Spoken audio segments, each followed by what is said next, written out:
Didier Decoing est scénariste, romancier, membre de l'Académie Goncourt. Il publie le Dictionnaire amoureux de la Bible chez Plomb. Bonjour Didier Decoing, merci d'être avec nous. On est à quelques heures de la célébration de Noël.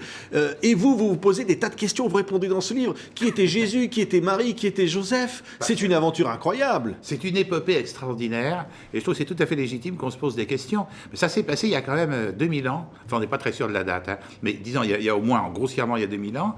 Et il n'y avait pas de télévision à l'époque. Il n'y avait pas de journaux, donc on travaille sur du sable pour essayer de savoir. Ça veut dire qu'on est sûr de rien? Parce que alors là, vous allez nous introduire dans le doute, là. Non, je ne vais pas vous introduire dans... Non, on est sûr d'une chose.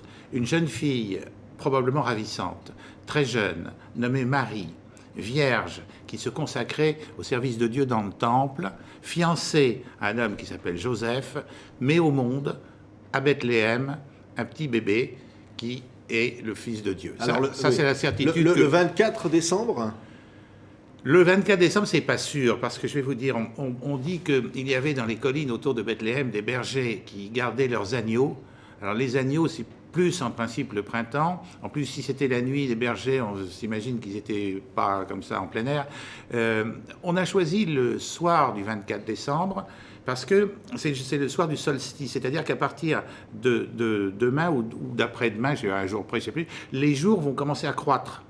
Donc en même temps qu'il y a la naissance de Jésus qui apporte la lumière, qui apporte le renouveau, qui apporte le changement, qui apporte la vérité, la joie, etc., vous avez en même temps les jours, la lumière qui repart. Ouais. Alors on est dans le domaine du symbolique, et en même temps, est-ce qu'au moment... Pas complètement, là on est dans le domaine de la météo. Oui, mais dans la réalité, est-ce qu'on sait quand Jésus naît? Oui. Est-ce qu'on en parle à l'époque? Est-ce qu'il est célèbre tout de suite? Non, il n'est pas célèbre. Oh là là, c'est un pauvre petit bébé. Sa maman n'est personne, et Joseph n'est pas grand monde non plus. Mais on sait quand il est né, parce que dans les évangiles, il y a des indications très précises. On dit, voilà, il y avait tel gouverneur de Judée.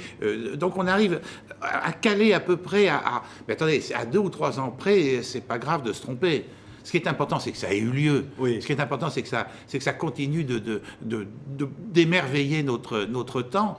Et d'être la plus belle histoire jamais contée. On va bien sûr parler de Marie, parce que quel personnage incroyable, hein. L'occasion de Noël, c'est quand même l'occasion de le dire. Oui, parce que, Marie, c'est la reine des anges, elle est tout, c'est la mère de Dieu. Vous vous rendez compte, la mère de Dieu. Mais en fait, la mère de Dieu, c'est une petite jeune fille de 14-15 ans. C'est tout fragile, Marie. C'est une toute petite chose. Et un jour, elle est sur sa terrasse, un ange, qui était probablement avec l'apparence d'un homme, je ne pense pas qu'il ait eu des grandes ailes derrière, qui battaient, un ange vient lui dire « Tu vas mettre au monde un enfant ». Et elle dit « Mais c'est pas possible, je suis vierge et j'entends le rester. » « Mais c'est Dieu, c'est le Fils de Dieu que tu vas porter. Si tu es d'accord, dit l'ange, ce qui est délicieux. Vous vous rendez compte, est-ce que tu veux bien être la maman de Dieu? Ouais. Et elle dit oui. Je vais vous poser une autre question. Et Joseph dans tout ça? Très bonne question. Oui, parce qu'on l'oublie un peu quand même. Rappelons que Joseph, ce jour-là, probablement, il est charpentier, peut-être qu'il s'occupe d'une charpente d'une maison, qui est en train de passer son rabot, il n'est pas avec Marie sur la terrasse.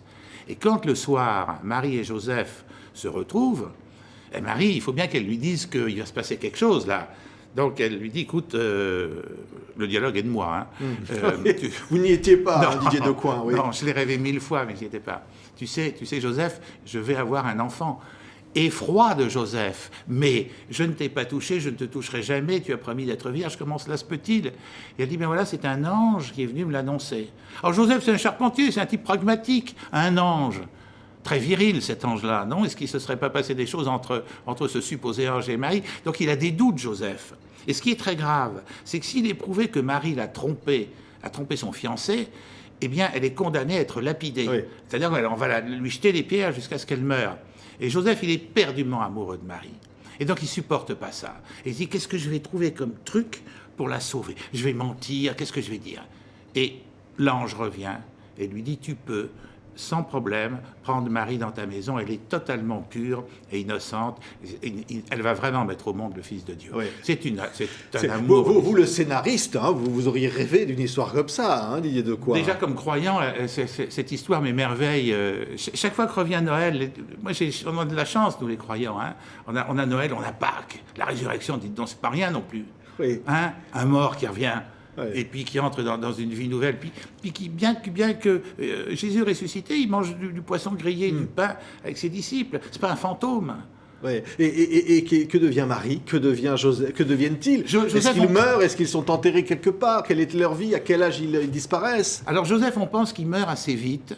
Quant à Marie, elle ne meurt pas à proprement parler.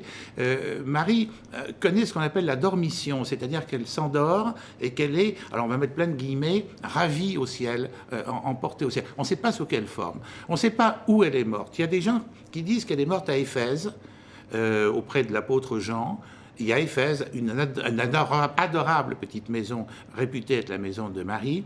D'autres, moi j'appartiens à la deuxième catégorie, pensent que c'est plutôt à Jérusalem qu'elle s'est effectivement endormie. Mais ce qui est sûr, c'est que Marie son corps ne s'est pas corrompu.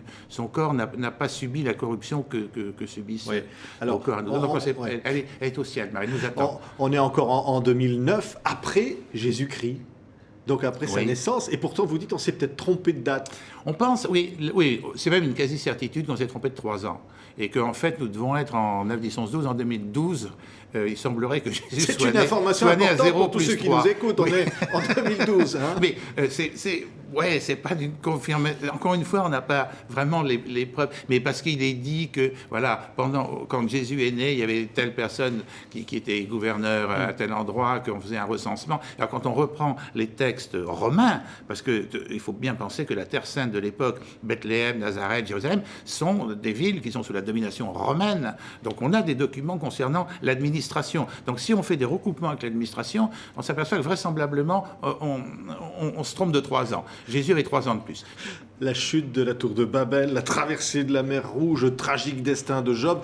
C'est une épopée, que ce dictionnaire amoureux de la Bible que publie Didier Decoing de l'Académie Goncourt. Heureuse pourquoi? Parce que c'est la vie quelque part. Parce que c'est le plus beau message. Qu'on soit croyant ou pas d'ailleurs. Alors si on n'est pas croyant, c'est un film à grand spectacle formidable. Tous les genres littéraires sont dans la Bible.